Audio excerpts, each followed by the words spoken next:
Okay. Well, I'd like to say good afternoon and welcome to all of our participants and panelists. Thank you so much for joining us today as we discuss the role of faith-based organizations in health promotion.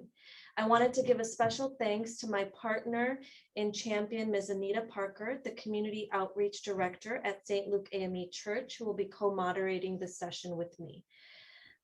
Just to bring it as a welcome and introduction, I think we all recognize that health is more than simply the absence of disease, but includes the mental, physical, as well as spiritual well-being of individuals and communities. So that's what we're hoping to discuss today, that how we can partner with faith-based leaders and faith-based organizations to improve the health of our community members. And so I'd like to pass the torch to Ms. Anita Parker, who will be saying a prayer, and then we'd like to invite Dr. Bashir to also offer a prayer to launch this event.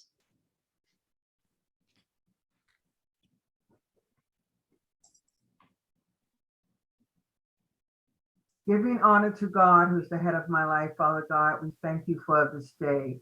We thank you for the gathering of the community of faith and other participants who are joining us today, God. We know that you are the creator and all things is done in your will. And we ask you to guide this discussion and remember that we are here to serve you and to serve the people. Amen. In loving memory of our Norma husband, we will take a moment of silence. She was a partner with us in the beginning, and she would be here today if God did not call her home.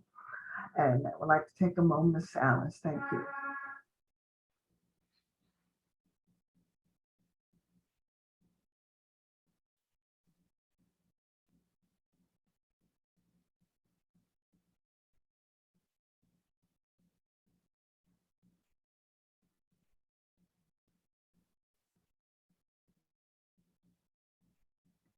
Thank you.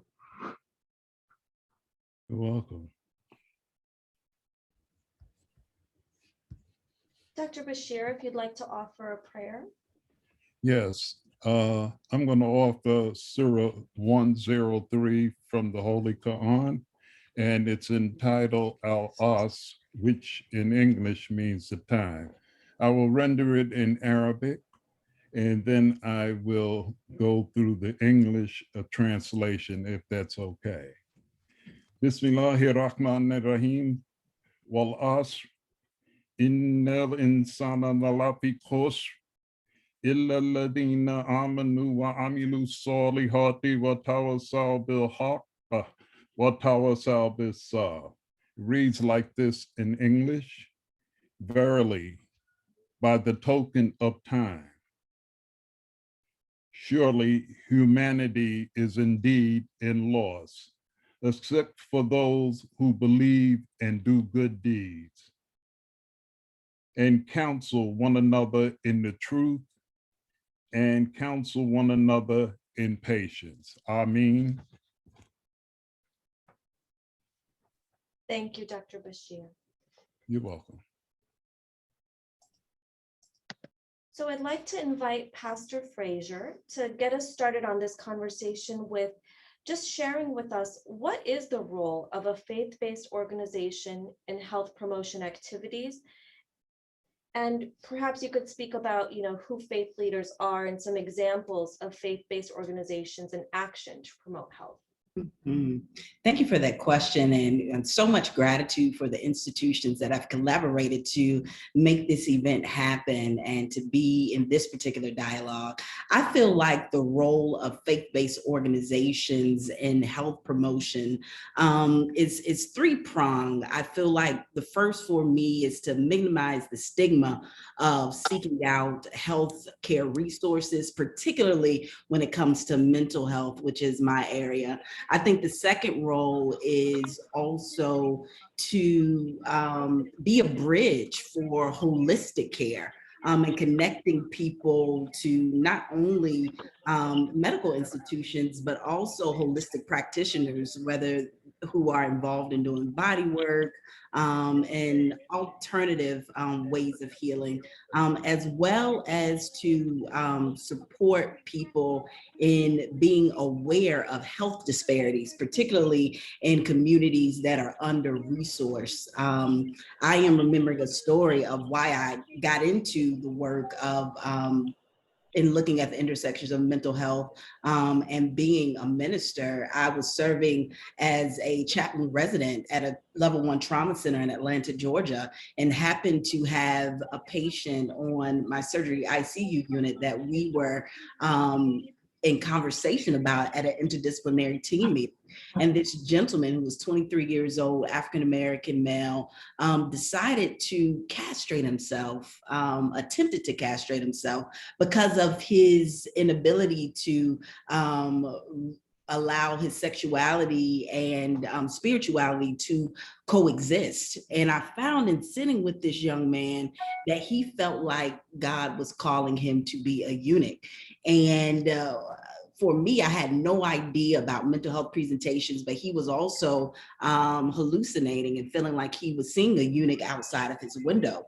And it was at that point that I recognized that my skill set as a chaplain and as a minister in pastoral care was not enough.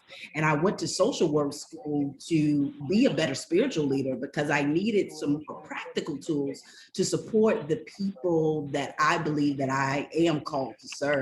And so I can think of my recent post in terms of faith-based organizations that are involved in health promotion right at First Corinthian Baptist Church in Central Harlem, as the former associate pastor of congregational care and wellness, where I supported our lay leaders in going through a curriculum that I developed called Becoming a Trauma-Informed Church, because oftentimes our lay leaders are the first responders to a myriad of crises that may happen within ecclesial communities and faith organizations. And I thought that it would be appropriate to add an additional support to the mental health first aid trainings that look like a very interactive way to support our folks in role playing and picking out scenarios that I had been involved in the church, to see how we might engage more effectively, how we can participate in de-escalating crises, to understand more the signs and symptoms of depression and anxiety, how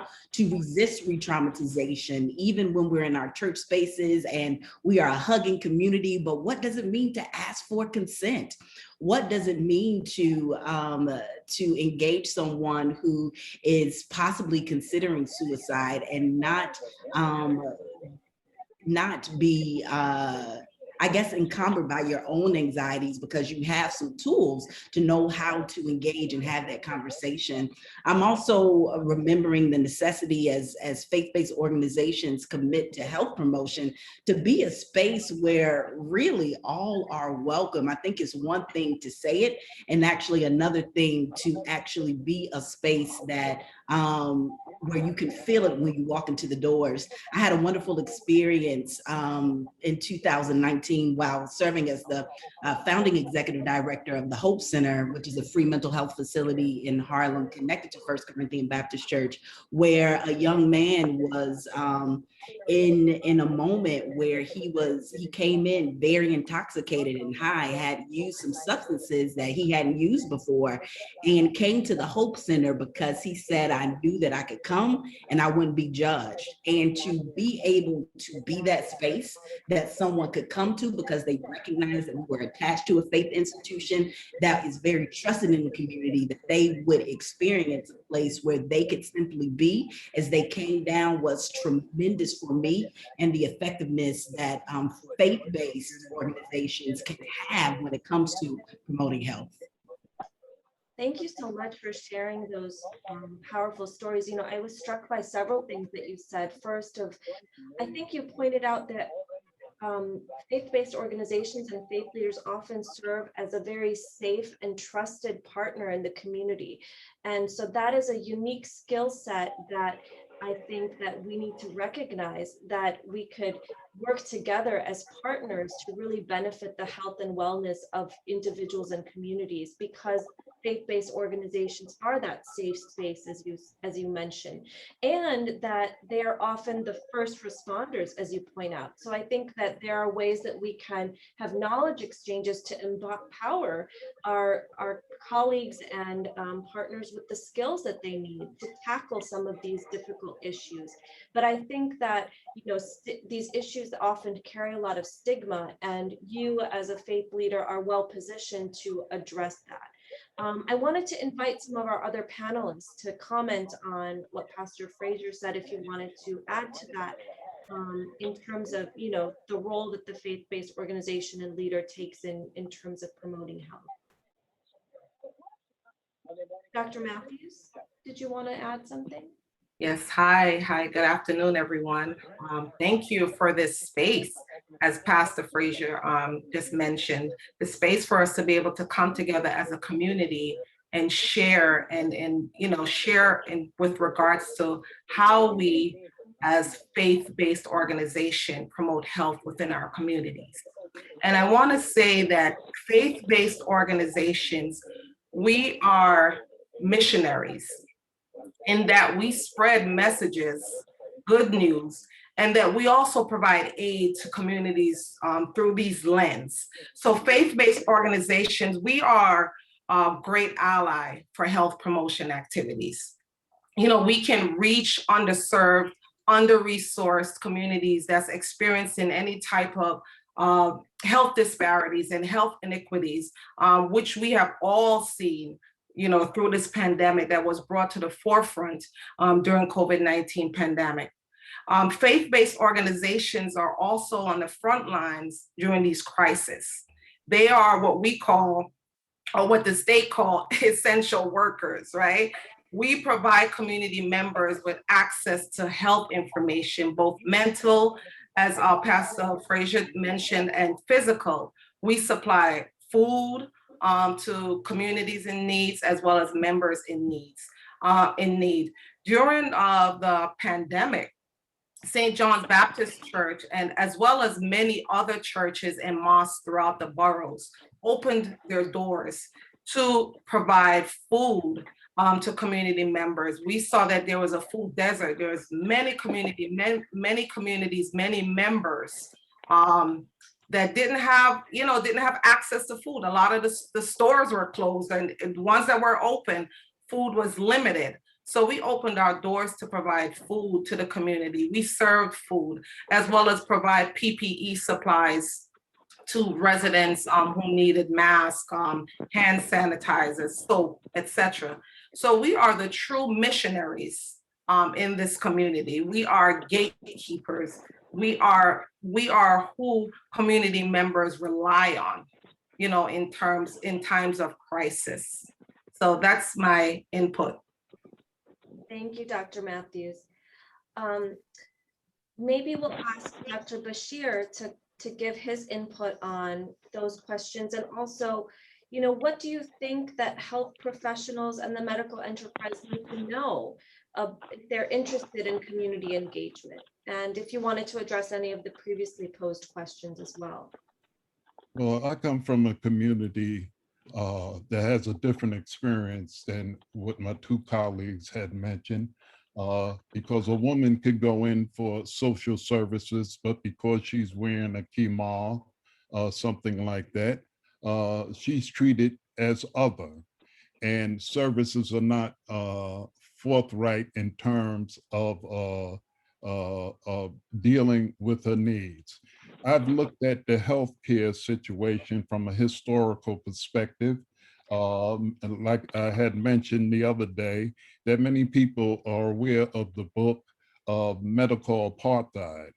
Medical apartheid still exists for many people in our community because the services that are given are inadequate.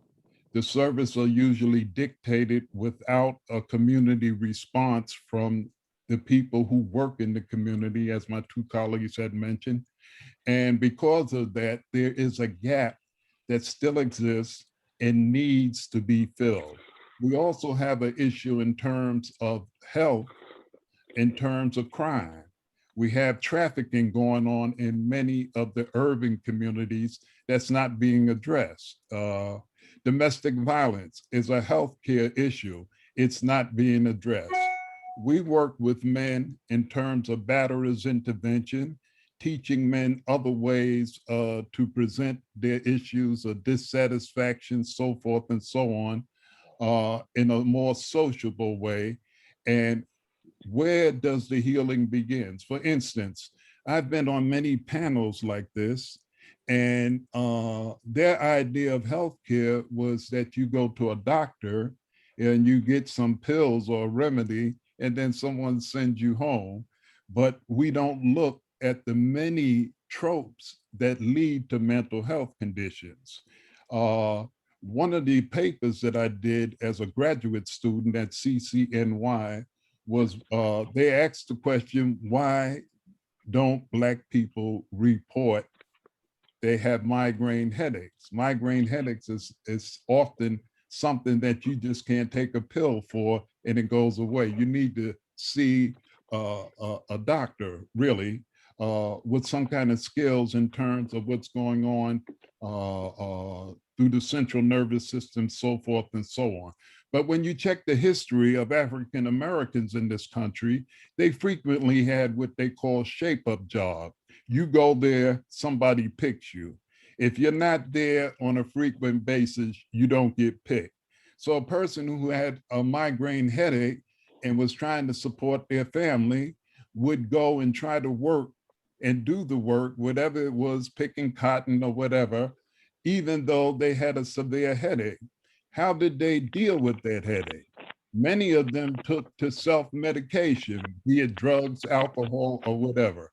And because of the pain that they were in, there was a connection with that with suicidal behavior, also depression, and other diagnosable maladies that happen as a result of a major health issue that exploded into minor health issue. The mosque that I'm in right now, they fed almost 2,000 people from June to September. Not only that, they gave school supplies. A lot of the kids that's in our community didn't have school supplies. That included book bags, notebooks, pencils, things of that nature. Then, because the people said they didn't have coats for the winter, this masjid, it's a small masjid. MSNBC didn't come and interview us for our charitable work, but we did it anyway. We supplied clothing, coats, gloves, boots for people who didn't have this through this pandemic. And there's an educational series that was going on, trying to reach out to people in the community and let them know what COVID-19 really was. Most of the advertisement was saying, come get a shot, come get a shot. And there's a lot of resistance against that because of prior mismanagement, I'll put it that way, of medical concerns. They would tell people to come get this and they needed that. And they would be doing disastrous experiments. I'm quite sure you'll know what I'm talking about. And it went far beyond just the Tuskegee experiment. So one of the things that I've gotten from the conversation is so far is that we still have a tremendous amount of work to do in our communities because the first thing about healthcare has to be about educating the people who may be the consumers of this healthcare. I think there's a big gap between what the medical profession has to offer and what the people in the community know about that offering. Thank you. Absolutely. Thank you, Dr. Bashir, for your perspective and reminding us that, you know, the historical roots of mistrust of the medical enterprise are still alive and well. And I think as medical providers, we need to recognize that and be aware of it as we're treating vulnerable individuals. But also, I think you pointed out the myriad of activities that faith-based organizations carry out in order to benefit one's health, including education and outreach. And so that dovetails nicely into the next question I wanted to ask Reverend Minson is, who are faith leaders and how can they facilitate conversations about sensitive health topics? I think we've been working together about brain health and recognizing that, in certain communities, issues relating to brain health or Parkinson's is one thing we've been talking about, is simply not discussed. But how can faith leaders maybe take those conversations forward? And if you could share your insights about health promotion. Thank you, Dr. Shaw and Miss Anita Parker. I refer to her Sister Parker. We are members of the same church. And I'm what an honor it is to be in this panel with a distinguished panelist as well.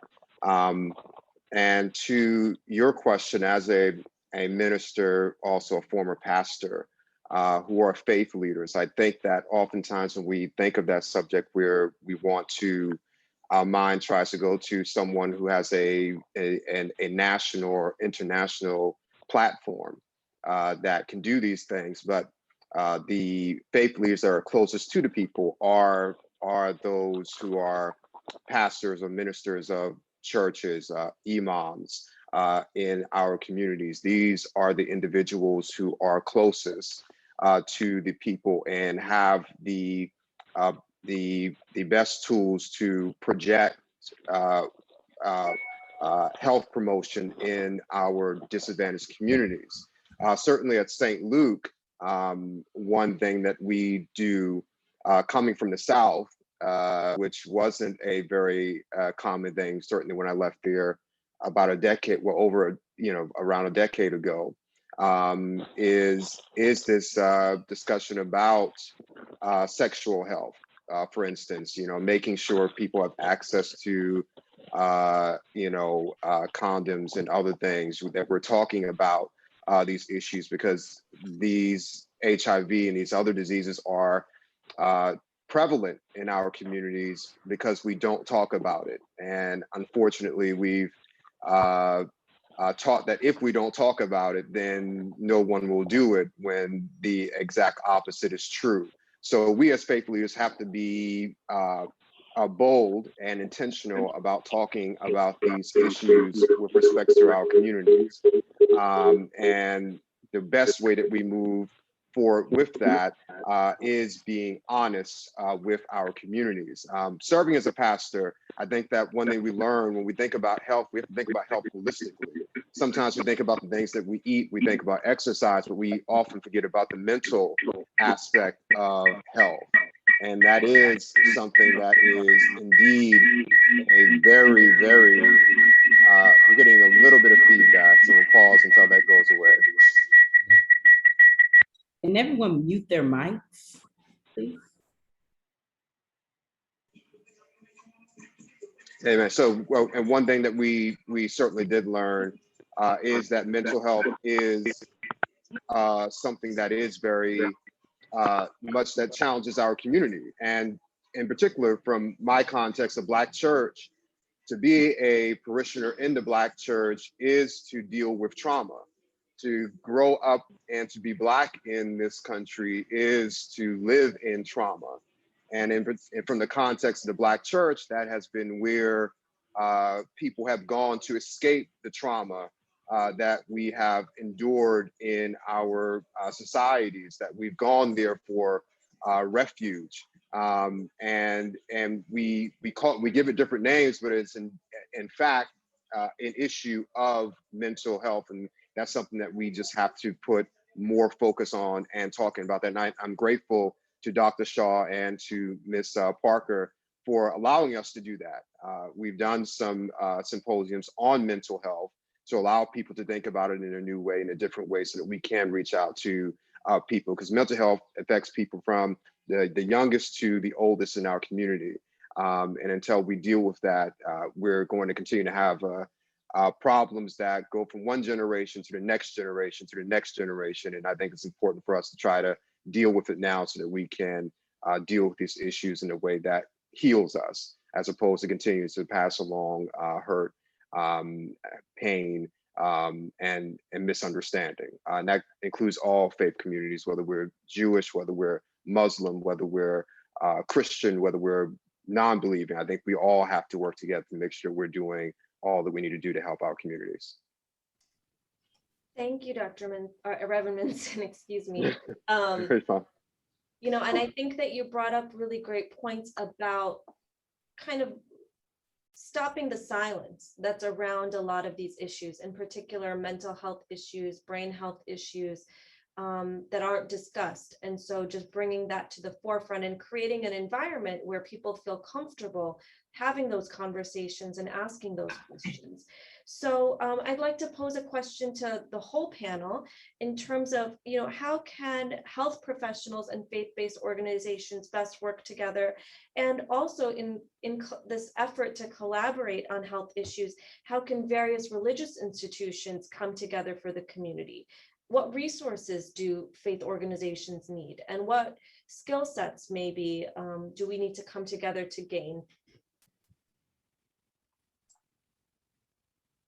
I would say that there should be mutual, mutual understanding and respect and of the role that each party plays. The role of the FBO, the faith-based organization. They often recognize and greatly appreciate the expertise of the healthcare professionals who come into the community. However, the health professionals or clinicians, they must also respect the expertise of the FBOs, the faith-based organization, in that they know their communities very well, and that many of them are also professionals. You know, they work in the field. Some of them are educators, healthcare workers, business workers, etc. So they're not just faith communities or faith members, but they have work and knowledge as well, that with both coupled with the clinician who's coming into the community and their background, their expertise as faith leaders, they make great allies. And also to take time to visit a faith-based organization during either a time of their worship service or an event that they are having, to get to know the members, get to know them and have them know you. This type of mutual relationship is beneficial, and it develops I guess a relationship and a sense of trust between both parties. Absolutely. I think that recognizing the expertise and skill set of faith-based organizations is critical to building partnerships that have a longevity to work together to tackle some of these complicated and difficult problems. Please, Dr. Bashir, go ahead. I agree with Sister Matthews had stated. One of the things that makes me feel that many of the organization, I think she touched on it, but I'm going to take it a little deeper. Many of the organizations want the expertise of clinicians in the community for free, you know, and I really don't understand why they're asking people to come there, donate time, which we have done for years with no compensation.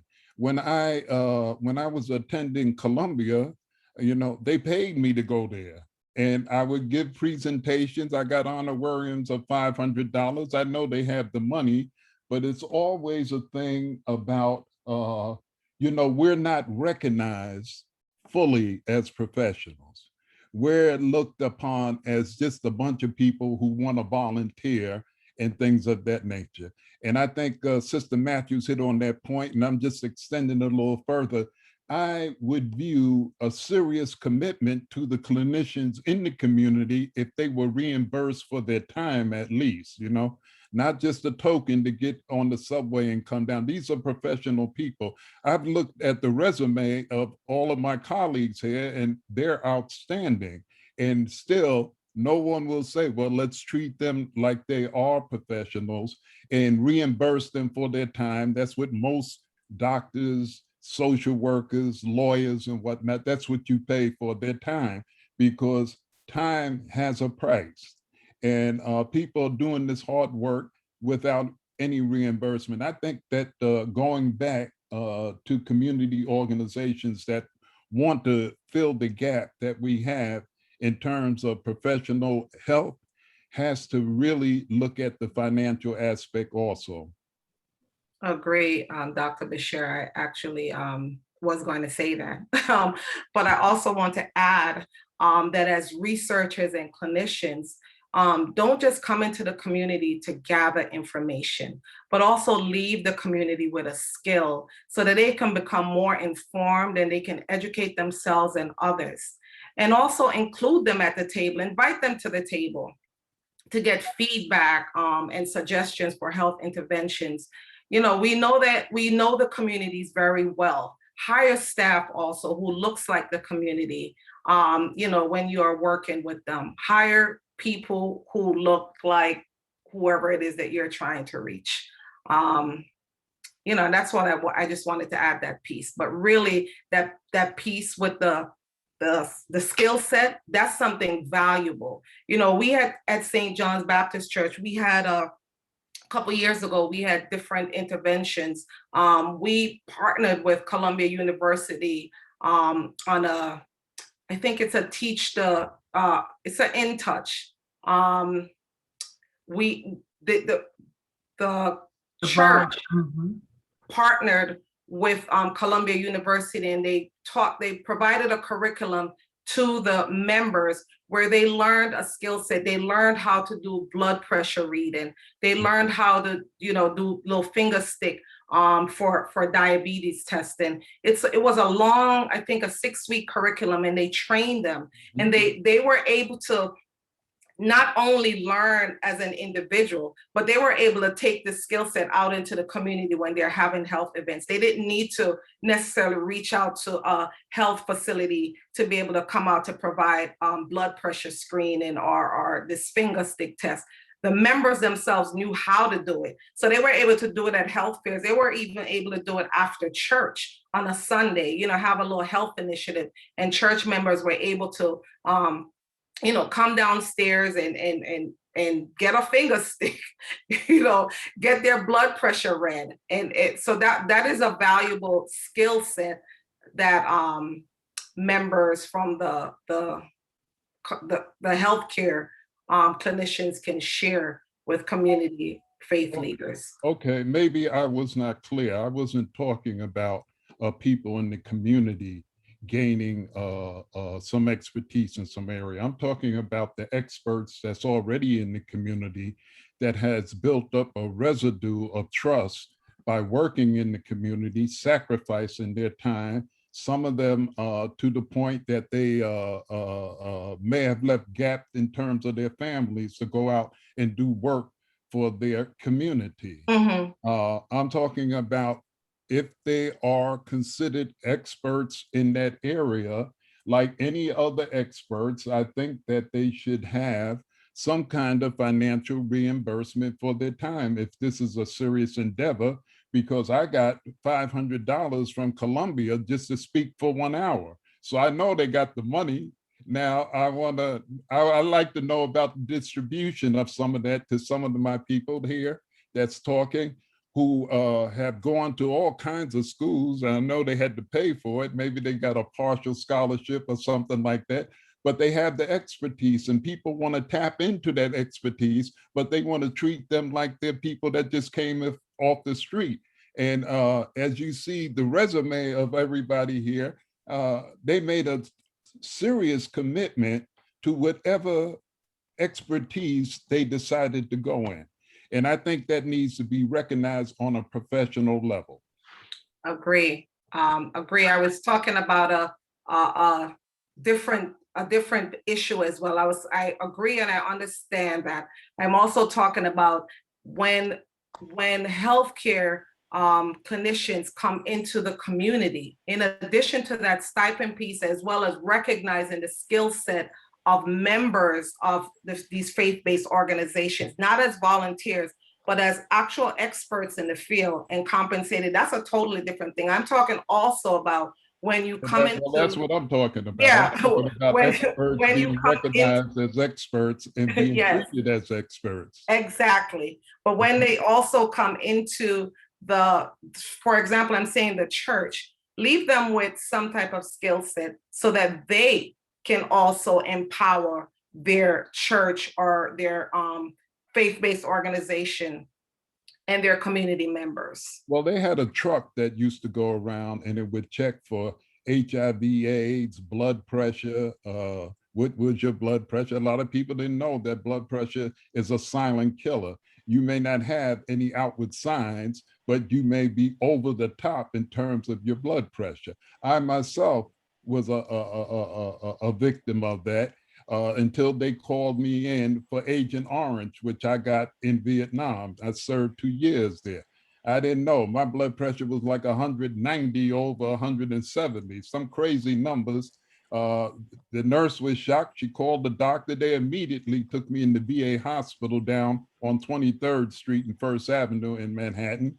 There are a lot of things that people don't know that still we have to do the work and invite people in so they can get basic health care.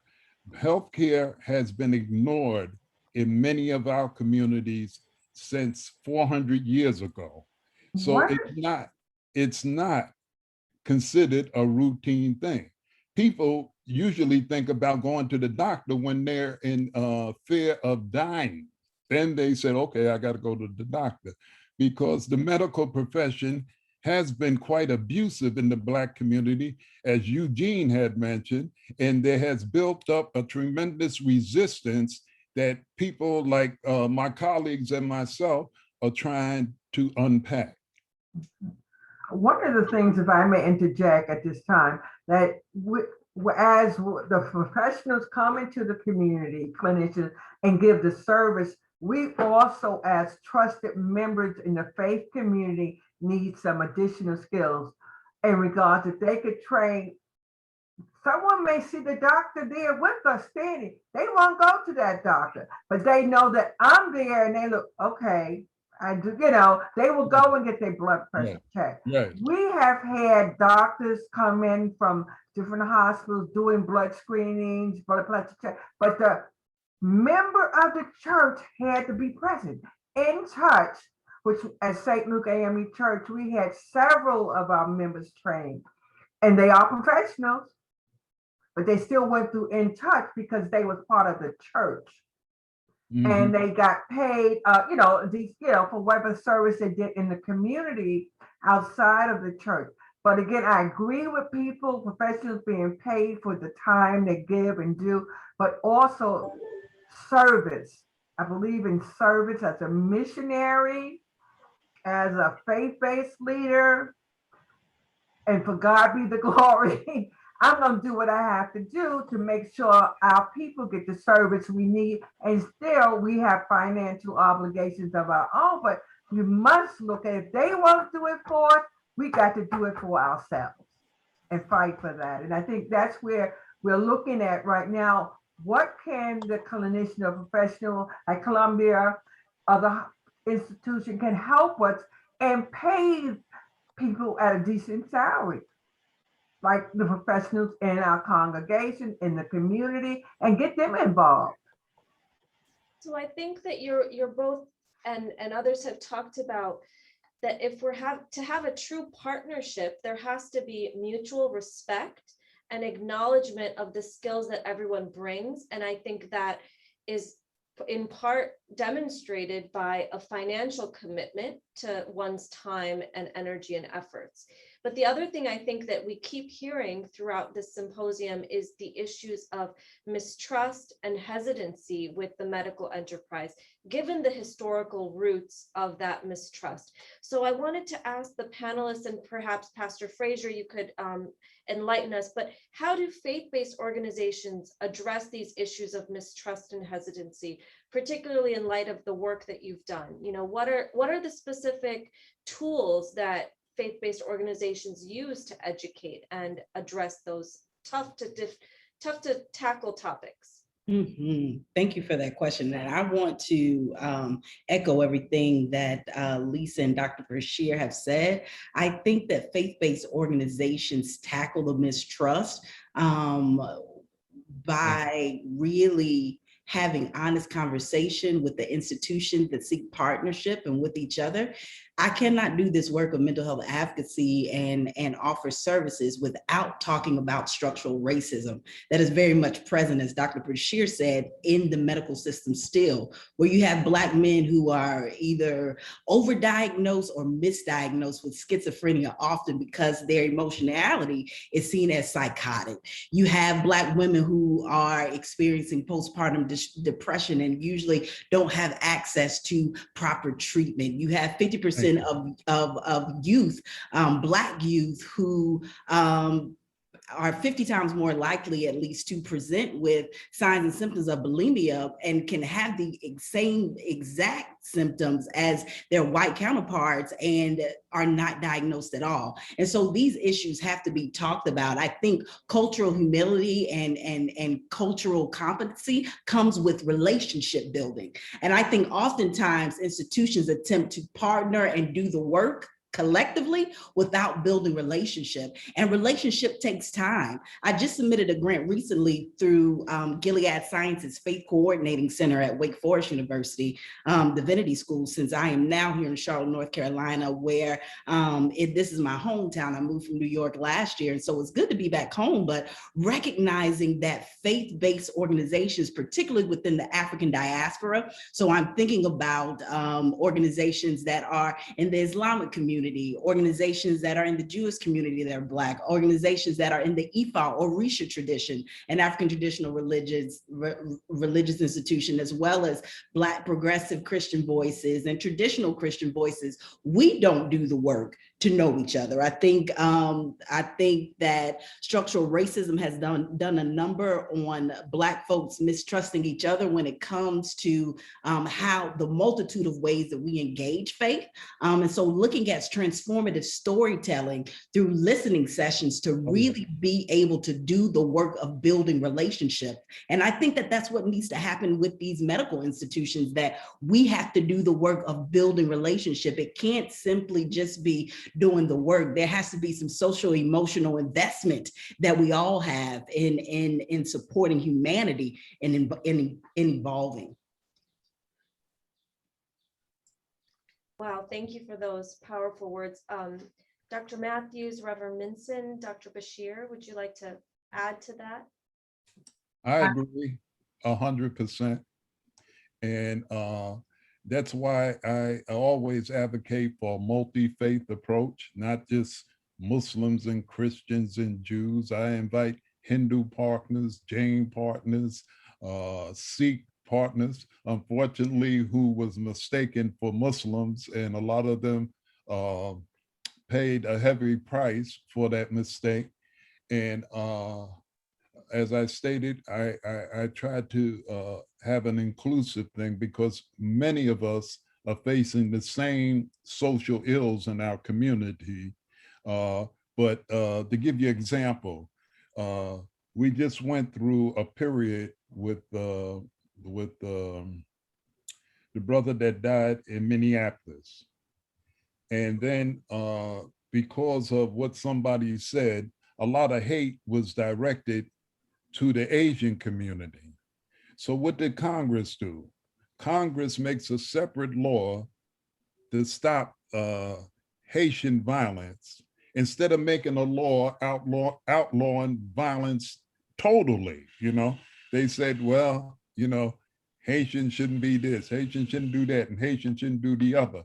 But there's a number of communities right now, the Black community, the Latino, Latinx community is facing this, and they make a law, they keep making separate laws for a segment of the population instead of making an inclusive law. If you look at domestic violence, they had the VAWA Act. The VAWA Act said, oh, if you come down and you smack this woman, we're gonna prosecute you.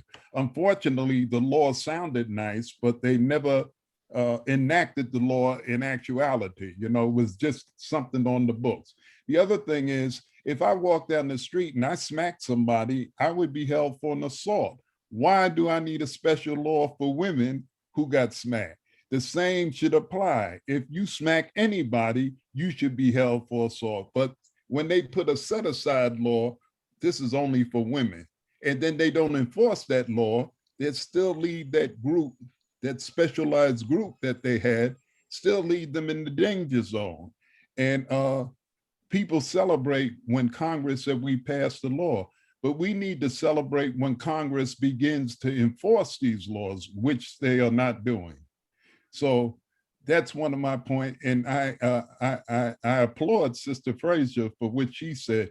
We don't have this intercommunication or interactional communication going on between a lot of the communities, because it's always an upmanship type of thing.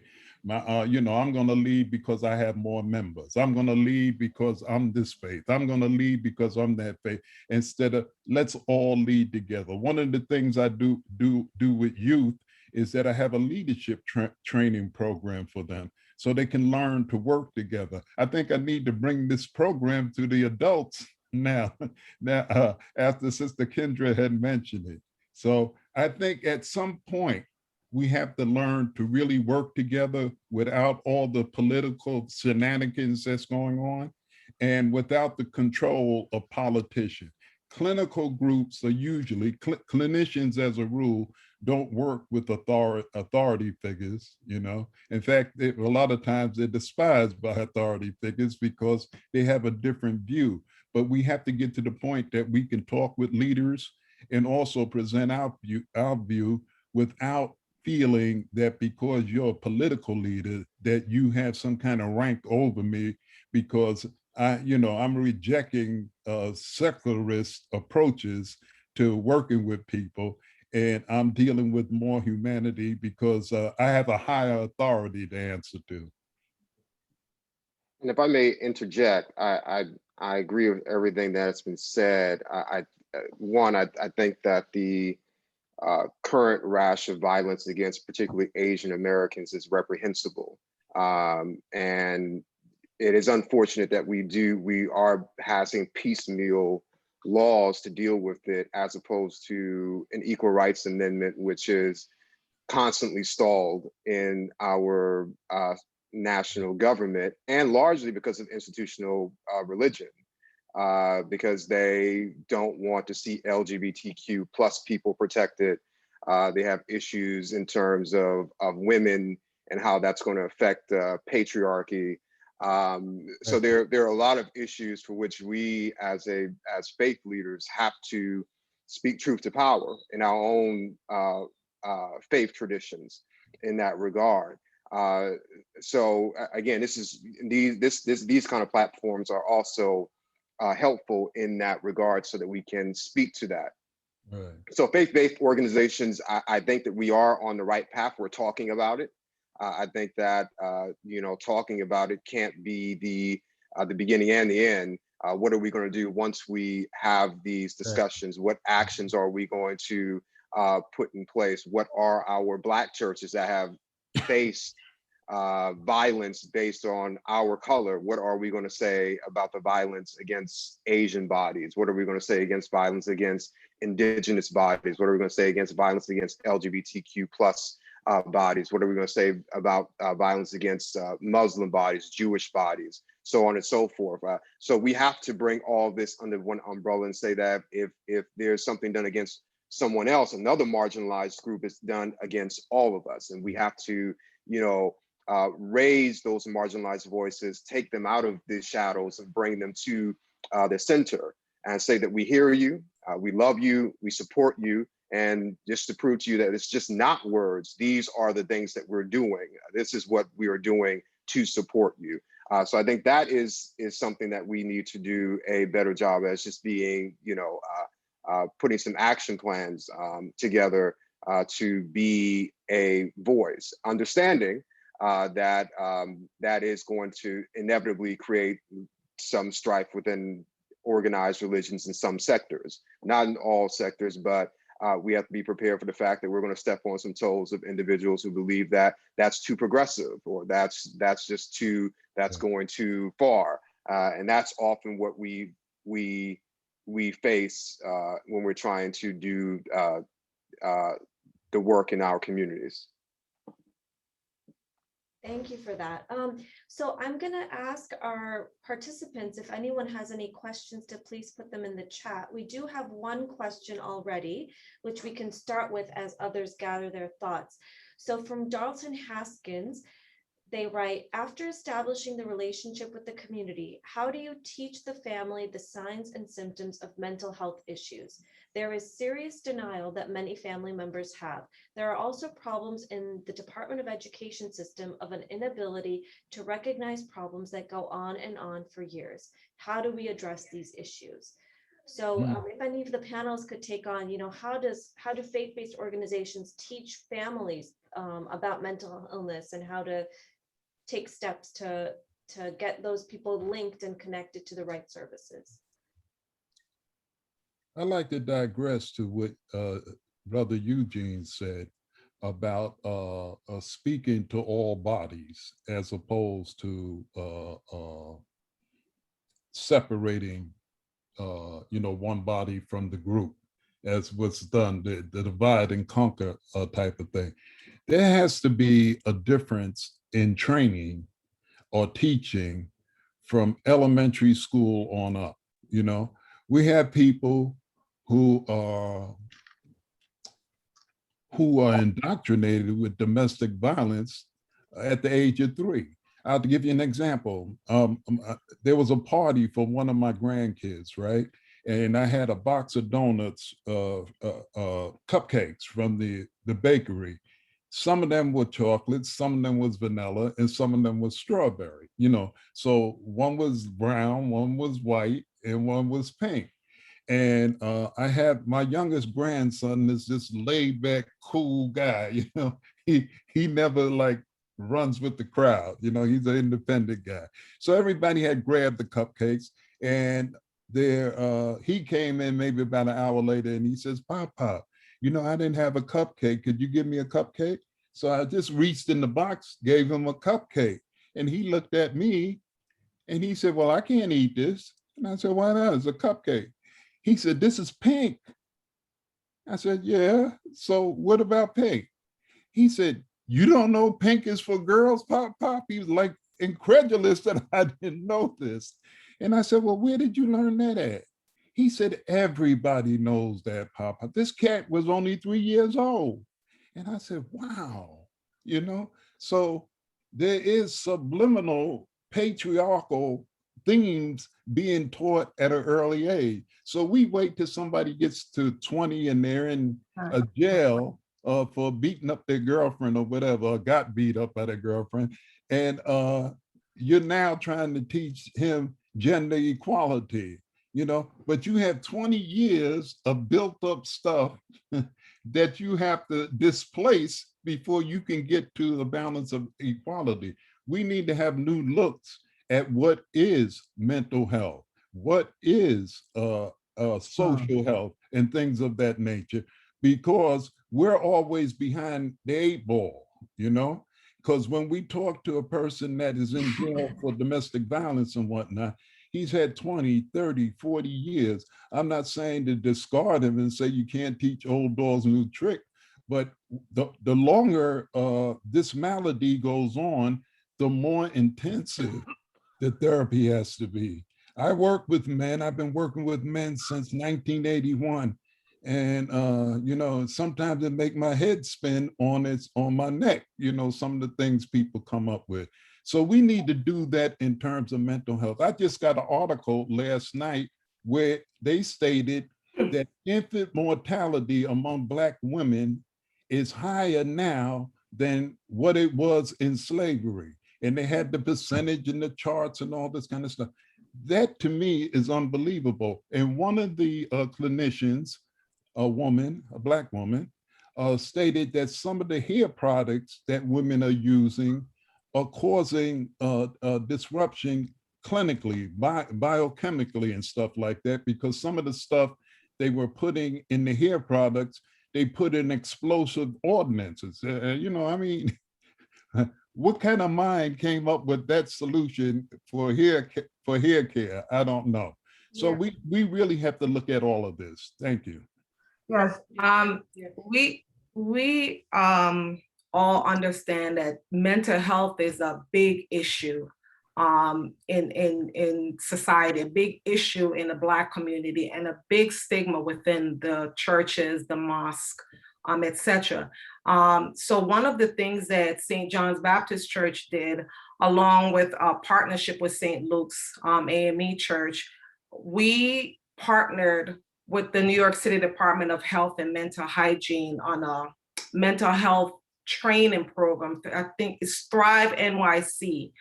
We partner with them so that we can help to change the narrative and stigma around mental health. Our members all came out on a Saturday and they participated in an 8-hour training, which they learned how to identify and assist someone who's experiencing a mental health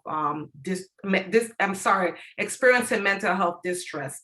And the training was culturally tailored to the faith community. They used different scenarios with regards to the church, the mosque.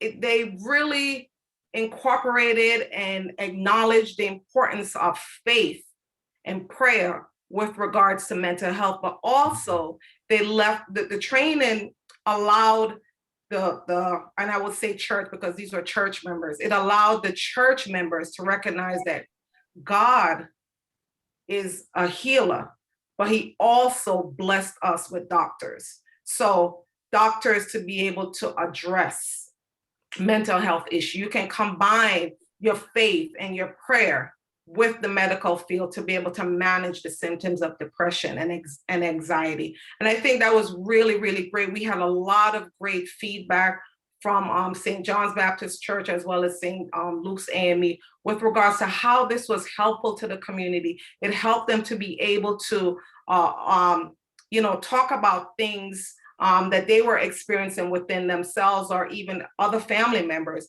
And we also provided them with resources. We had resources where they can follow up with Thrive NYC, or they can follow up with the local healthcare facility in their neighborhood to be able to obtain mental health care. I think we also provided them with information at, I think it's the Hope Center, Pastor Frazier, at First Corinthians Baptist Church. I'm not sure if it's the same one and the same, but they also partnered up and they were able to receive resources there with, to help them manage and identify some of these signs and symptoms of mental health.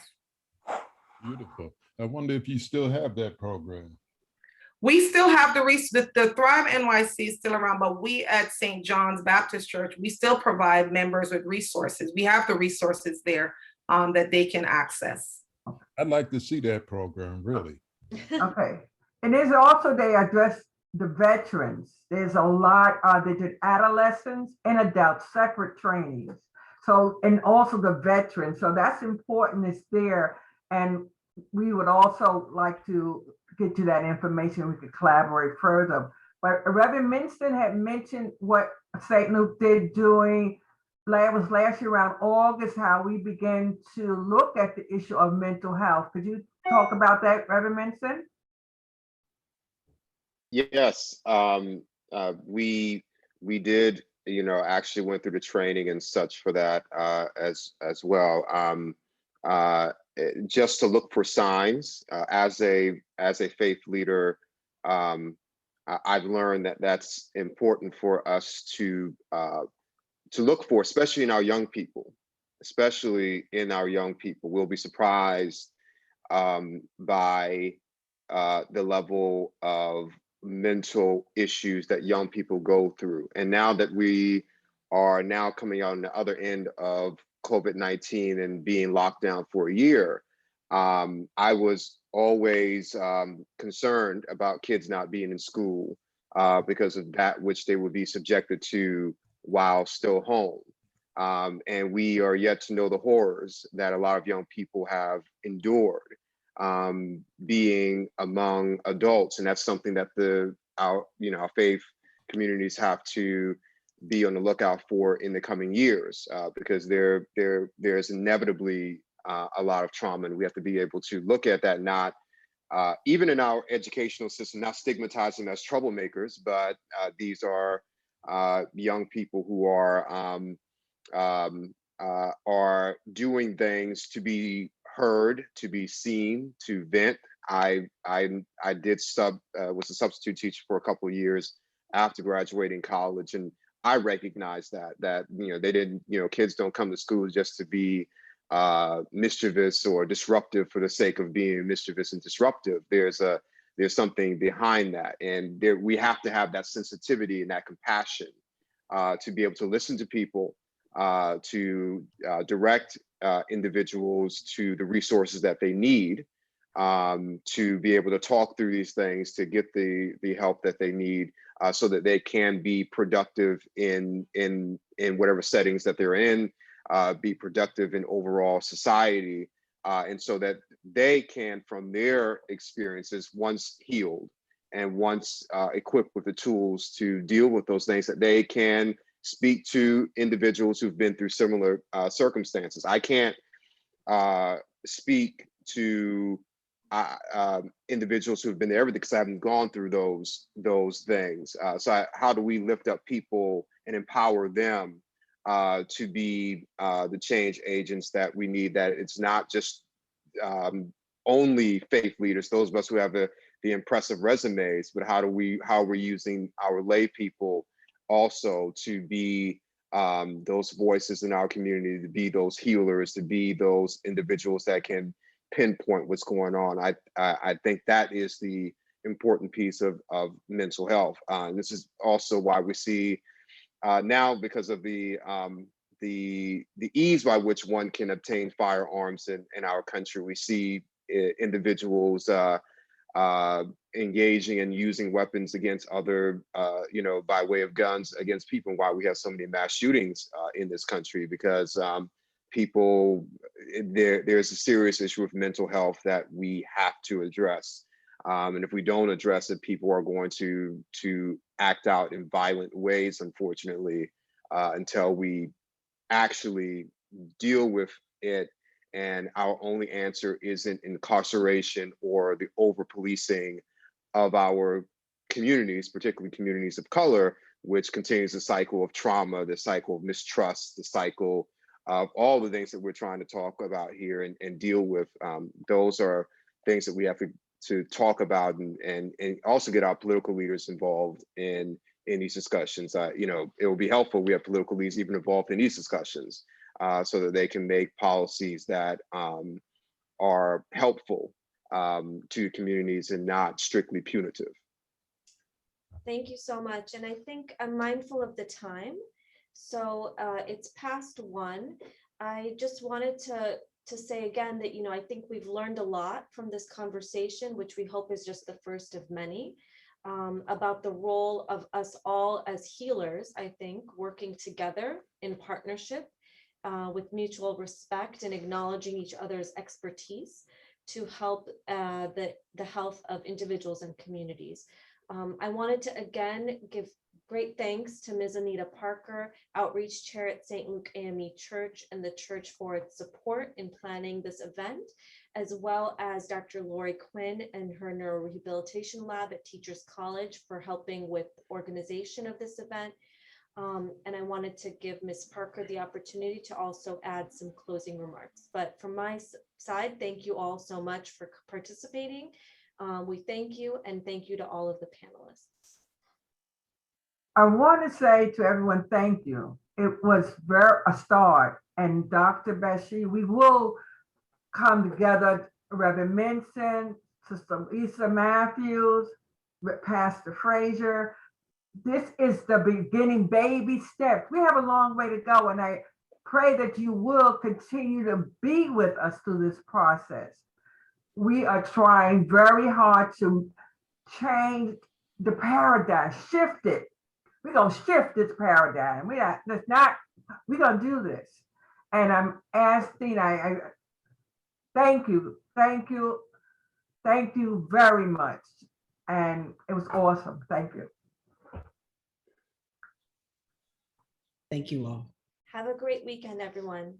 Thank you all. Bye-bye. Thank you.